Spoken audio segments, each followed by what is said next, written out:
right. Hey, well, welcome everyone. Benjamin Yeager and my partner, Christopher Deal with Groundswell Assets. We are super stoked to welcome today our friend, Noah Avery. Noah is a young real estate investor who's been absolutely crushing it in the multifamily syndication world. Noah has been saving a whopping 50% of all of his income and has managed to get 9 syndication deals under his belt as a limited partner by the age of 26 years old. Absolutely crushing it. Noah has been building strong bonds with partners, paying attention to the markets, the numbers, and making sure that he picks the best locations to invest. And he's definitely found his tribe in the multifamily community, where it's all about teamwork and collaboration. So we're just gonna take a couple of lessons from Noah today, and like to welcome you to hang out with us today, Noah. Appreciate you joining us. Thanks, Ben. Thanks, Chris. All right. Well, hey, just want to start out. Maybe can you tell us just a little bit about yourself that maybe that's not in your bio that folks could know about you? Yeah, live in Oregon. Been selling residential real estate for about 5 years, and then doing limited partner deals for 4 years. Joined the Sunrock Multifamily Group in December of 2019. The 9 limited partner deals, I've had 1 go full cycle. Right now, what I'm trying to do is become a co-sponsor for my next deal, focus on investor relations, and then on the capital raise. Amazing. I have no doubt you're going to absolutely crush it, bro. Up to right now, how did you initially become interested in investing in multifamily, and what kind of advice would you give to other guys or gals your age that are in their 20s or just coming out of high school that are really interested in the industry? How could you give them some guidance to maybe follow along in your shoes? Yeah, I can share how I got started and what kind of got me into it, which was Grant Cardone. And so just watching all of his videos, and then even the title of his real estate course is Keeping It Simple, or Real Estate Made Simple.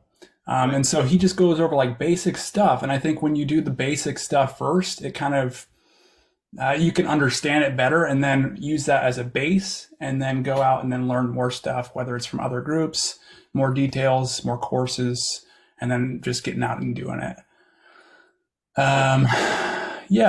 With these deals in my journey, what I was focusing on, it was just saving money. That was my resourcefulness, I guess. Then that's what my thinking was, rather. And so I just focused on that. Got into Tony Robbins, and he talked about one person saving 50% of his income, and so I just jumped in and did that. Man, that's take incredible discipline, especially at your age. I can't speak for myself when I was your age that I had that type of discipline to be actually, read something, take it, and then decide that this is going to be my path straight off the bat. So I really applaud you, and I think, and way to be a trailblazer, and absolutely, setting an example of leadership for the next generation. I think it's going to take you really far in the industry. Thank you. Yeah, and a lot of it's just setting up systems. And so once you do it for a while, it's just kind of the natural thing you do. So when money comes in, you just allocate it 50% to real estate. And then because I'm self-employed, I don't have to pay taxes for a year and a half after I make the money. And so I set aside 20% for my taxes, and then I live on 30%. Nice. Awesome, man. Yeah, that sounds great, man. And a couple things you had mentioned, right? With Grant Cardone and his whole process is making things simple. And one of our businesses, Real Estate Investing Made Easy, is our YouTube channel. And so that's kind of what we focus on. So it's thinking back to the fundamentals, right? And it's interesting. You ever a lot of sports analogies, right? Anytime a stud who is going into a slump, they start, what do? They always say, hey, get back to the fundamentals. It's not oh, what's the stud trick? What's the unicorn trick? It's get back to fundamentals. And I think that's something that's really important. And obviously you've been demonstrating that. Thanks. I totally agree. As far as investing, it's if you find just an obvious investment that's just a no-brainer. It doesn't take a bunch of calculation, it's just an obvious thing.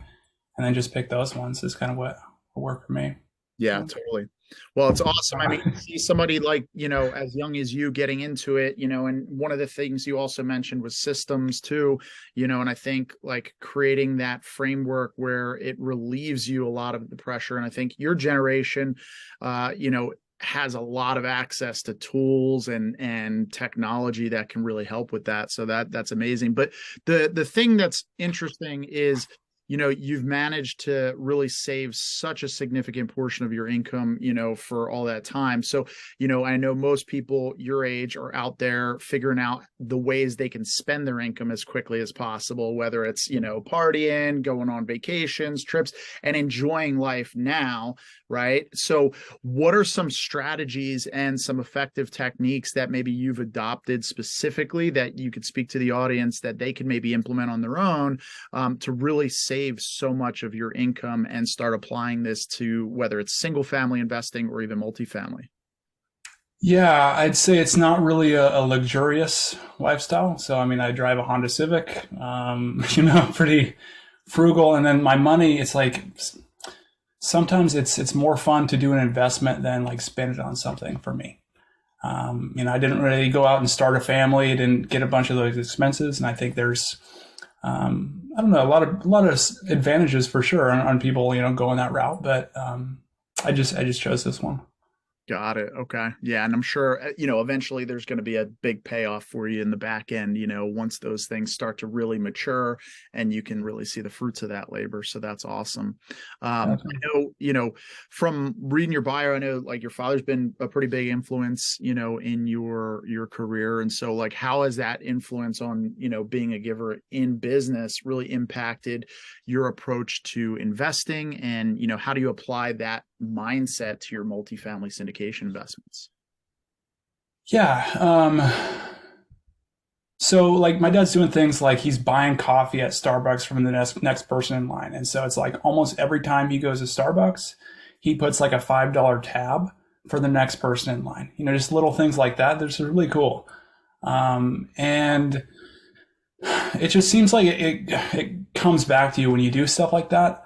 As far as applying it, like for instance, like last week, I've been going through this like multifamily course, and like the things that I'm applying and then like my scripts and all that stuff, it was like there was an urge to say, oh, I'm gonna need to hold on to this, and so it's like, oh, it's mine, and I need to just kind of keep this on the down low so I can do and get these results. But then I thought again, it's like, you know what, let me just share it with the group. And this is exactly what I'm doing. This is the success that I've got from this exact script. And maybe it'll help you too. And it didn't affect me. It didn't anything like that. And it just felt good. And maybe even gave me more motivation to be more resourceful to go to that next level and find something else. So that's awesome, man. Yeah, that's something, I think the point underpinning that is really like the scarcity mindset versus the abundance mindset, right? And I think we all tend to, our nature tends to lead us towards, wanting to like hold and hoard things and ideas. It's like, oh, this is my secret sauce, and it's one thing if it's like a, like something that you can patent or, something along those lines. But for the most part, like most of the things that we're doing are, nothing's really secret. It's just really comes down to work ethic and implementation and taking action, right? Yeah. I mean, I talk to people. So in that course, what he tells you to do is basically like do direct reach outs.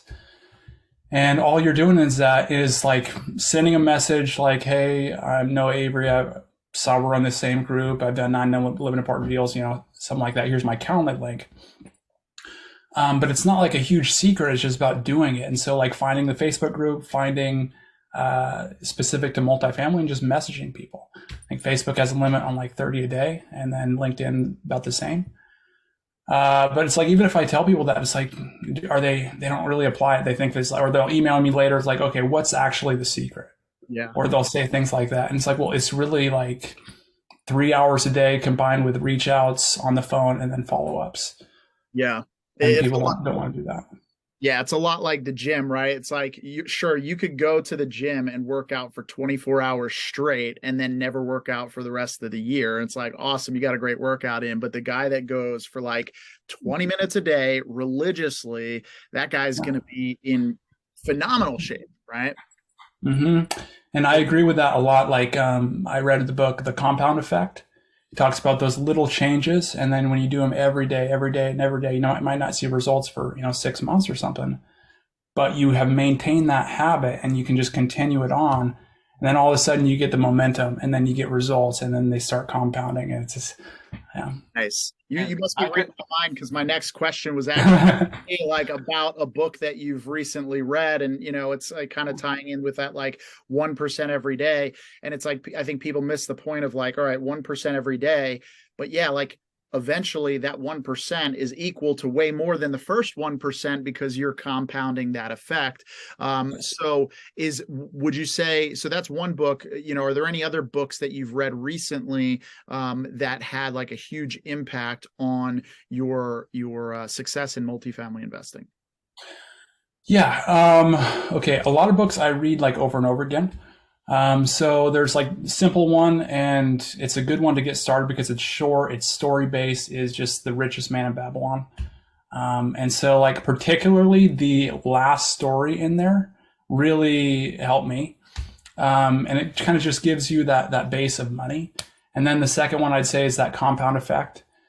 And then, How to Win Friends and Influence People. I mean, these are just books that have been out for forever, but you just read them over and over again and apply them, and it works good for you. As far as multifamily books, I've read quite a few, but most of them are going over like basics and stuff, which is good, which is very good to have. But there also is another level, and you're going to get that other level of like detail from both doing it and then talking to people just on investor calls might be the biggest one. And then, mentorship groups, things like that. Yeah. it's a lot of people out there that you hear from certain maybe mentors in the space. They say take massive freaking action, go out there and take massive action, but it's actually the compounded steps of day by day disciplinary measure of step by step, little bit by little bit, and staying consistent with that.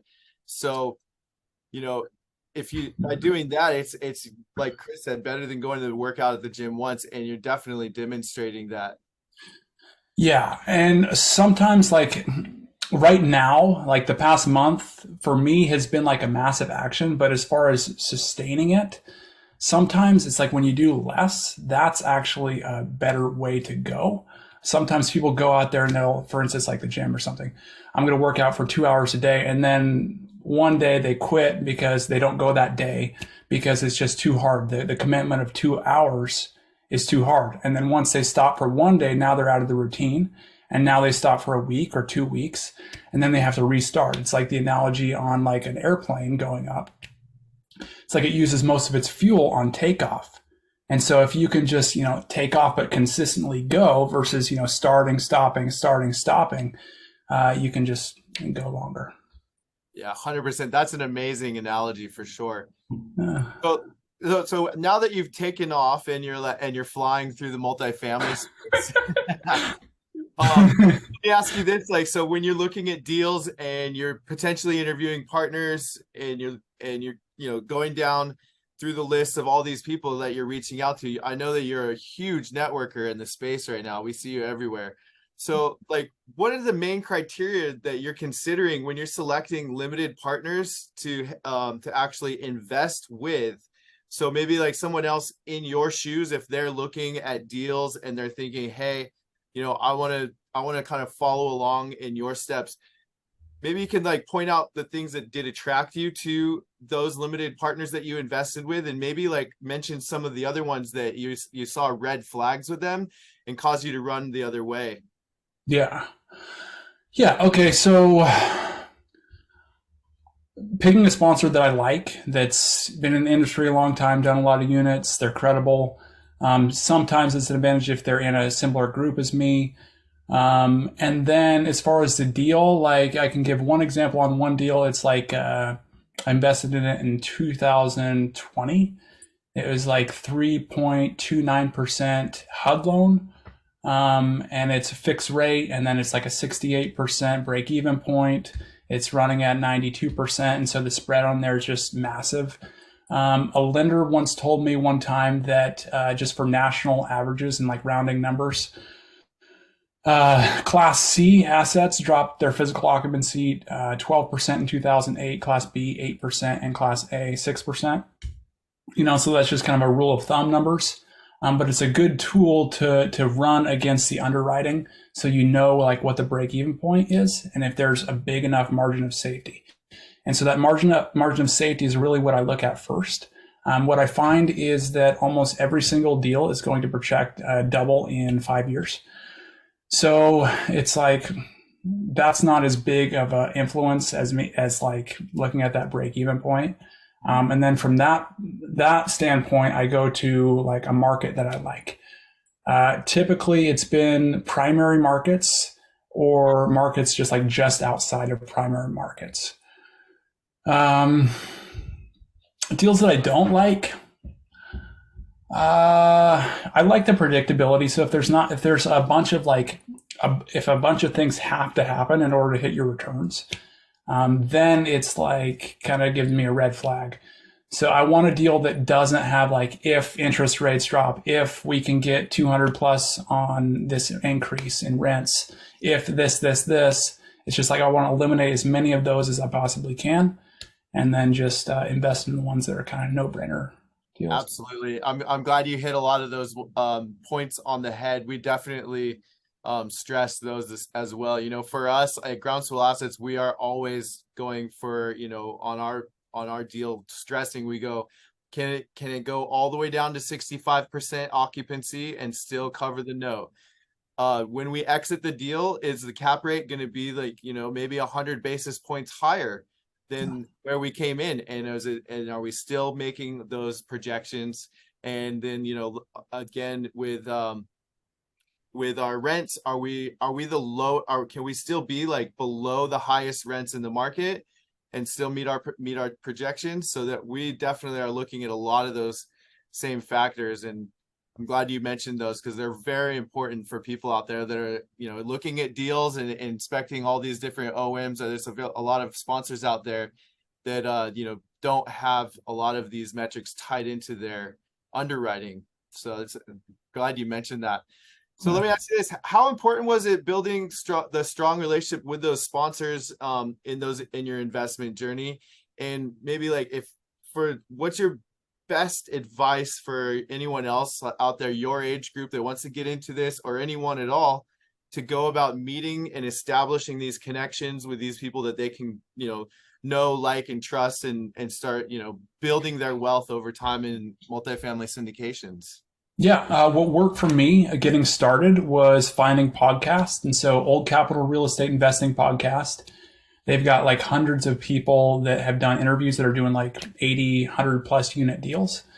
And at the end of every single podcast, they have their phone number and email. And so if you reach out to those people, another one is like Multifamily Investor Nation podcast.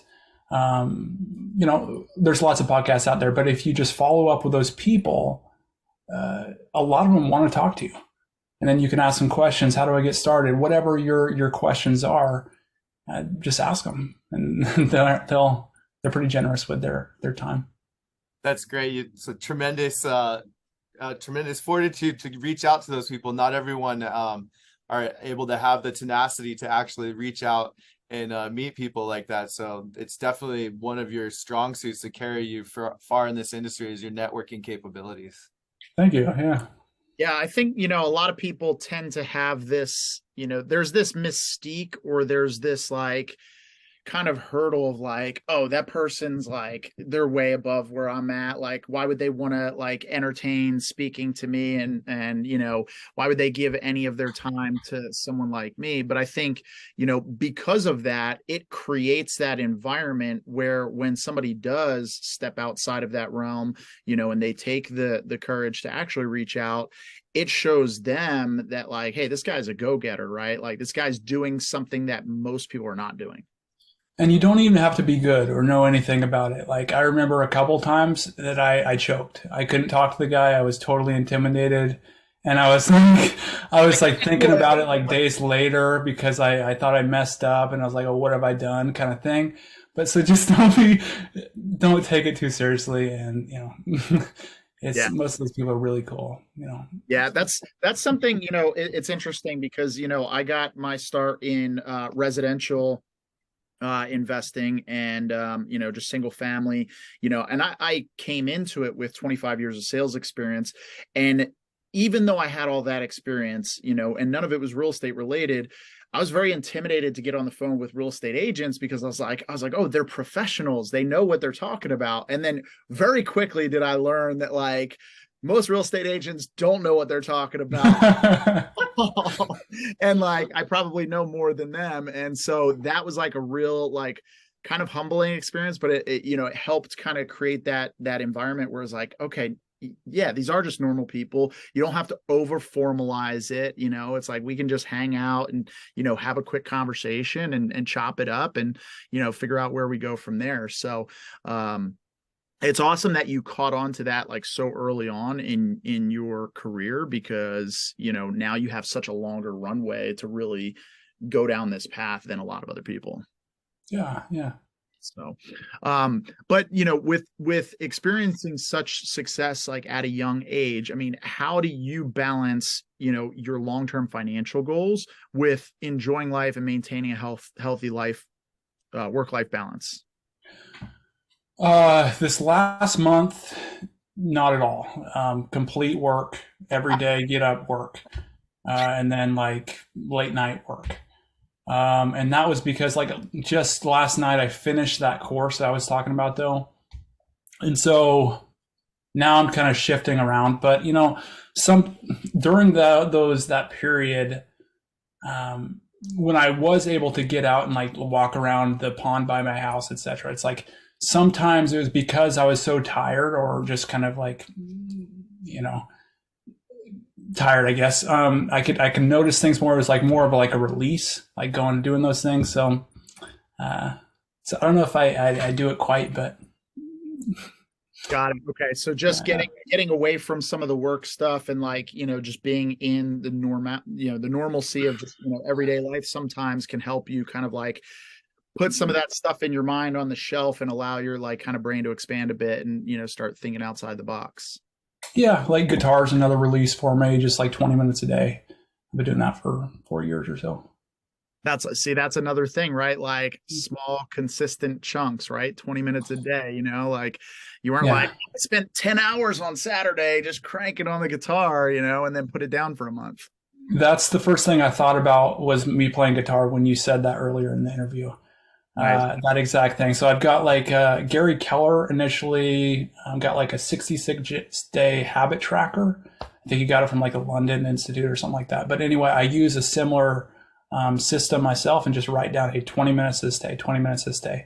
And I've written down that for studying. I've done it for workouts, particularly like little things like, ab exercises or push-ups. Nice.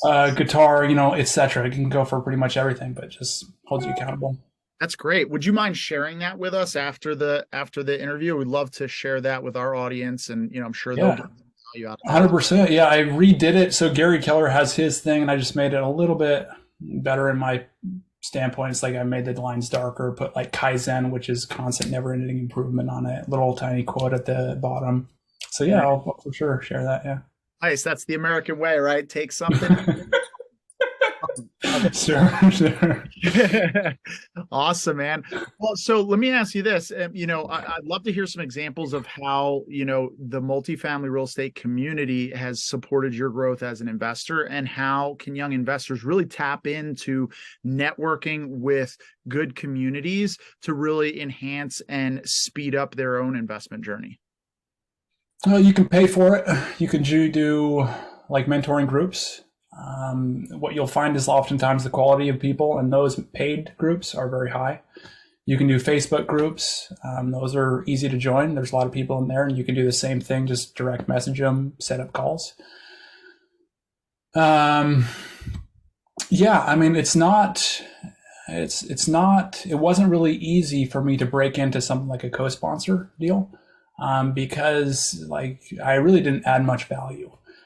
And now until recently, now that I'm building up my database and people see that, now it's like there's more co-sponsor opportunities coming in. And so it's like from the general partner team's perspective, it's like, why would they actually want you on their team? It's like, if they like you enough, that's not really enough. They'll like you, but, be a limited partner. And so what I've kind of honed in on me particularly is like the capital raising and the investor relations side. And so if I can raise up some money, most people look for like at least $500,000 minimum raise amount for you to be a general partner. Other ways are like if you put some hard earnest money down towards it, it's another way to break into that. If you find the deal, that's another way, but you have to know how to underwrite, because if you go find a deal and then just present it to them, then they're going to want to charge you like a finder's fee and just give you like and then send you on your way, not getting any GP split. And so you have to know how to underwrite and then underwrite it, present the underwriting then to the general partner team. That's another way. Got it. Okay. And you brought up like paying for mentorships and things like that, and there's a lot of that going on. And I think there's a lot of that growing and expanding. And, there's a lot of snake oil salesmen out there as well, right? Like who are, selling either, old systems, old processes, antiquated things. So what would you say is something like good for somebody who is like trying to get into those things, but doesn't want to just throw money away at something that, maybe isn't really where they should be investing their money? What are you looking for when you're deciding to pay into some of those groups? I'd say take the chance. And so I wouldn't worry about throwing money away. Okay. Great. That's great advice. Go all in. Well, if the return, if you actually pull it off, I mean, it's so much higher than a couple $1,000. Like, nice. For sure. 100%. Don't be scared. Don't make money. Yeah. You got to have a line in the water to catch a fish. Yeah. So, I can definitely relate with how you are, talking about like getting and matching yourself up with sponsors. We didn't start too much, not too long ago at Groundswell Assets. It was 2020 when we launched the company, and we actually started, going on our sponsorship journey. And what was able to secure our position with on deals as co-sponsors on the GP team was actually bringing that value, underwriting the deals, the ones that we brought alongside, having partners in the group that could do KP, net worth liquidity, or earnest money. Additionally, helping out with marketing, investor relations, and just really like it's kind of like, I'm a yacht captain by trade. When I was young in the industry, you just jump on whatever junk job that is closest to you, and you do it the best you can. And that's how you get noticed. Like, hey, these guys are actually going after it. So that's what you mentioned is providing value. So that's really big there. So I think that's a great piece of advice for the listeners. And for us, as we look at other sponsors, take note of this is for our investment partners, for them to trust us with their hard-earned capital. The main thing is that who are they investing with? Well, they're not only investing with us because, they of our character that they've vetted, but also because of those main general partners on the deal that we've gone through the effort of vetting and knowing that these guys have gone full cycle on multiple deals, overperformed on their assumptions and their projections, and we were bringing and curating that professional expertise to our team, but straight into our investment partners. So that's a really important thing, is always be aligning yourself with somebody who's doing it a lot better than you. And we'll continue to do that forever, for sure. Yes. So, as you continue your pursuit of becoming, a general partner, what steps are you taking to develop those skills? And, but outside of, mentorships and, anything like that, like how are you going to get yourself into that GP role, co-GP role? So saying no to aspects of it. So like asset management, that's not what I want to focus on. So I'm not going to focus on that. I'm not going to focus on acquisitions at the start. I probably will eventually. But the first thing I'm going to focus on is the investor relations and building up my database. And so I get an investor pool that I can then bring to that sponsorship team. And so I want to get very good at that role first, and then just offer that as my as the value I bring. Amazing. Nice. That's so cool that you're staying hyper focused with a laser beam on the target there, because it's really easy in this industry. There's chaos going on with all areas of when you're actually trying to land a jumbo jet, sometimes with bringing this deal across the closing line. Oh yeah. I heard a quote one time that it was the greatest skill set that an entrepreneur can develop is the ability of knowing when to say no. And as an entrepreneur myself, I've learned that is definitely a skill that takes time to develop, because shiny object syndrome is, man, it's a curse. I think that is very, very relevant, because it's like there's so many smart people, but it's just like saying no to a lot of things. If you can just like hone in, yeah. All right. Well, hey, as we wrap it up here, maybe just I'll throw a couple quick ones out there. What's your favorite market in the United States right now, too, that you're looking at investing in? Dallas, Texas. Dallas, Texas. Awesome. What is your target deal size that you're looking at? Over 80 units. Why is that? On-site management. There you go. Money. And tell us one thing that you didn't share on this podcast. You talked about push-ups, pull-ups, on the pond, and guitars. What else should we know about you? Let's see.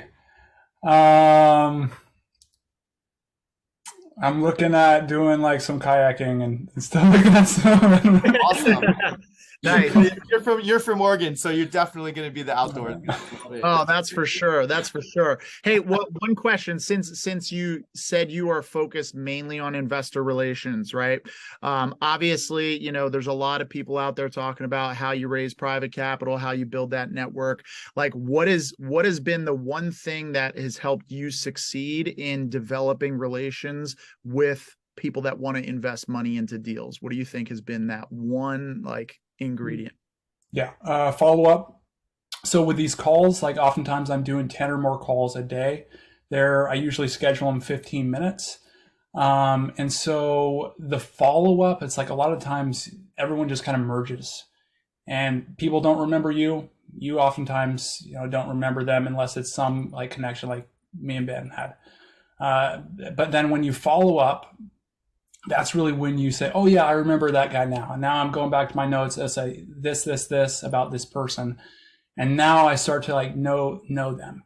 And so with those investor calls, it's like, it's more about introduction, getting the notes on that person, and then starting that relationship. It's not just like, hey, we did an investor call, now come invest with me. And that's only follow up. They don't even know who you are, kind of thing. So, yeah. And would you say you're building that relationship via just like personal rapport, or is it via credibility that you have in the industry and like what you bring to the table from a business standpoint? Like, what do you think is more powerful in your relationships? Much more powerful if you can have the other person walk away thinking that like they're awesome. instead of saying you're awesome. Oh, that person's so I'm awesome.